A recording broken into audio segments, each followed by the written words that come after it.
Bonjour à tous, j'espère que vous allez bien. Alors, comme promis en fin de semaine dernière, on va commencer à parler organisation, objectifs, planification. Mais avant de démarrer dans le vif du sujet, j'avais envie qu'on parle du temps. Le temps, c'est notre ressource la plus précieuse pour la simple et bonne raison que, un, ça ne s'achète pas, même si on peut techniquement je dirais, déléguer quelque chose à quelqu'un qui fait qu'on gagne du temps sur autre chose. Mais en soi, on ne peut pas acheter une année, 2 années, 10 minutes de temps en plus. Dans notre vie, ça n'existe pas. D'autant plus que le temps, donc cette ressource qui est la plus précieuse pour nous, on en a en quantité limitée. D'accord. Donc, ce qu'il est important de comprendre ici, c'est que le temps qu'on a doit être utilisé à bon escient pour les choses qui comptent pour nous. Le temps, c'est aussi quelque chose de neutre, c'est-à-dire que selon l'interprétation qu'on a, à savoir si on a l'impression d'en avoir assez ou pas assez, on va du coup pouvoir agir et penser différemment au sujet de cette circonstance qui est le temps. C'est-à-dire si vous pensez j'ai pas assez de temps, je cours tout le temps, je peux pas lever la tête du guidon, j'en peux plus, etc. Forcément, vous allez générer pour vous un sentiment de oui, vous allez vous sentir submergé, complètement surchargé, et fort est à parier que vous allez très certainement, du coup, ruminer sur ce temps qui vous manque et du coup, perdre ce temps et ne pas agir vers ce que vous avez envie de réaliser. Au contraire, si vous pensez que vous avez largement le temps, probablement que vous ressentirez pardon, de la confiance, du confort et que vous allez pouvoir attaquer les choses une par une et que vous allez très certainement abattre beaucoup plus de choses dans le temps que vous considérez avoir en votre possession et du coup générer beaucoup plus de résultats. Donc, le temps est neutre. Il dépend de notre interprétation et de notre appréciation. Il est notre ressource la plus précieuse, donc on doit le prendre en considération et l'utiliser à bon escient vers les choses qui comptent vraiment pour nous. Parce qu'on a tendance à vouloir que les journées fassent plus de 24 heures. On veut parfois accélérer le temps pour faire passer peut-être plus vite un moment désagréable. On veut remonter le temps aussi quand quelque chose s'est mal passé et qu'on aimerait que les choses se soient passées différemment. On a tendance aussi à penser à ce qui va se passer après en permanence et rarement être dans le moment présent. Donc on est assez contradictoire, on a une relation assez contradictoire au temps de manière générale. Alors la question qui se pose aujourd'hui, c'est comment réussir à être dans l'instant présent tout en planifiant le futur et en avançant vers les objectifs qu'on s'est fixés. Donc là encore, il n'y a pas de recette miracle. Évidemment, la gestion de votre état d'esprit en est un ingrédient non négligeable. Mais la question qu'il faut d'abord qu'on est d'abord amené à se poser, pardon, c'est de se dire, OK, aujourd'hui, comment est-ce que j'utilise mon temps? Donc là, l'idée, c'est vraiment de prendre votre agenda, si vous en avez un, ou du moins prendre une feuille de papier et de lister comment vous occupez vos journées. Voilà, à quelle heure vous vous levez, qu'est-ce que vous faites ensuite, le temps que vous avez de trajet, votre durée de temps de travail, votre durée de trajet, le temps, j'en sais rien, avec les enfants, le dîner, ce qu'on fait après dîner, etc. Euh, Après, ce qui est important de faire aussi, donc vous allez avoir une vue à peu près globale de comment vous gérez votre temps, mais ce qui va être important aussi de voir ici, c'est de voir tout le temps qu'on appelle le temps invisible. Alors, le temps invisible, qu'est-ce que c'est? C'est tous ces moments dans la journée euh, dont vous n'avez pas forcément conscience, mais qui sont du temps un peu perdu. C'est-à-dire, c'est tous ces moments où, par exemple, vous êtes sur le point j'en sais rien, de démarrer une tâche importante pour le travail et où vous allez machinalement prendre votre téléphone et scroller sur Instagram 10 minutes, 15 minutes, une demi-heure.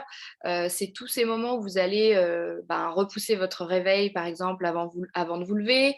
C'est ce moment où vous avez dîné et où vous vous mettez devant Netflix et que vous regardez 1, 2, 3, 4 séries. Finalement, ça va vous prendre peut-être 2 heures du coup de votre temps sans que vous en ayez eu nécessairement conscience. Donc ça, c'est le temps invisible. Donc, c'est toutes les distractions qu'on va avoir, tout ce temps effectivement qu'on consomme sans en avoir vraiment conscience, mais qui prend du temps, je dirais, dans nos journées. Donc, reprenez votre planning, définissez effectivement comment vos journées se déroulent et essayez de voir dans quelle mesure vous avez du temps invisible dans vos journées et de vous demander quelle quantité de temps ce temps invisible représente dans vos journées. Une fois que vous avez fait ça, déjà, c'est une belle prise de conscience. On se rend compte que parfois, bah voilà, on a 1 ou 2 heures dans la journée qui sont pas forcément mises à contribution ou qui sont pas forcément, comment dire, productives. D'accord. Et du coup, c'est intéressant de voir que finalement, quand on pense qu'on n'a pas le temps, parfois, ne serait-ce que de relever ce temps invisible, on se rend compte que finalement, on a du temps dans notre journée, qu'on choisit simplement de l'utiliser à autre chose, mais qu'en réalité, du temps, on en a et qu'on peut créer du temps pour soi si on le souhaite. D'accord. La dernière chose qui est aussi à réfléchir quand il s'agit du temps et surtout de l'organisation qu'on veut avoir dans nos vies, c'est quelles sont nos priorités. Alors, je vous vois venir avec vos gros sabots. Non, on ne peut pas tout faire à 100% en même temps. C'est pas possible. On est des êtres humains. Alors, on arrive à faire beaucoup de choses dans une journée. On peut être productif, efficace, il n'y a pas de problème. Il y a des tas de personnes qui ont plein de casquettes dans leur vie et qui arrivent à tout combiner. Il y a pas de souci, on est capable de faire beaucoup de choses. La seule chose, c'est qu'on ne peut pas être à 100% à 10 endroits en même temps. C'est pas possible. Donc, moi, ce que je vous invite à faire ici, c'est de décider intentionnellement pour vous quelles sont vos priorités. Alors, ce n'est pas 10 priorités, hein, sinon, ce n'est plus des priorités, mais par exemple, vos 3 priorités.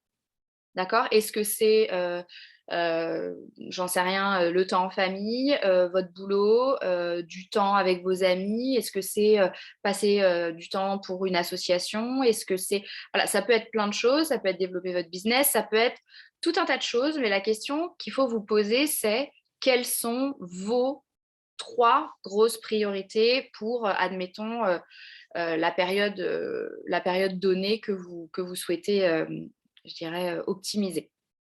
D'accord. Donc, avant de travailler ce qu'on va faire dans les prochaines semaines sur la planification, l'organisation, la fixation, enfin la définition et fixation d'objectifs, il faut déjà prendre conscience de comment vous utilisez votre temps aujourd'hui, dans quelle mesure vous avez du temps invisible, donc qui serait du temps que vous pouvez récupérer, et surtout, quelles sont vos priorités.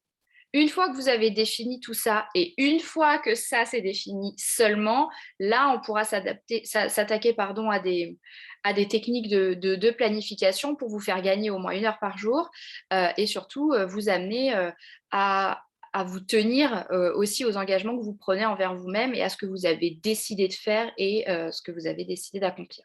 Voilà. Donc, voilà pour démarrer. Je vous laisse faire le travail de votre côté et prendre un petit peu conscience de où vous en êtes avec votre temps aujourd'hui. Et on continuera dans les prochaines semaines à parler organisation, planification. D'ici là, si vous avez des difficultés à lever la tête du guidon, si vous sentez que vous êtes complètement surmené, débordé, et la période des fêtes, effectivement, est un bon exemple de surmenage pour beaucoup de personnes et de charge mentale importante, sachez que le coaching est une solution, que travailler votre état d'esprit, c'est la clé pour gagner du temps et pour être plus productif et efficace. Donc, si vous avez envie d'aller sur un niveau au-dessus dans la gestion de votre temps, contactez-moi et je serai ravie évidemment de vous accompagner et de vous aider dans ce processus. Je vous remercie et je vous souhaite à tous une bonne semaine et je vous dis à très bientôt. Bonne journée.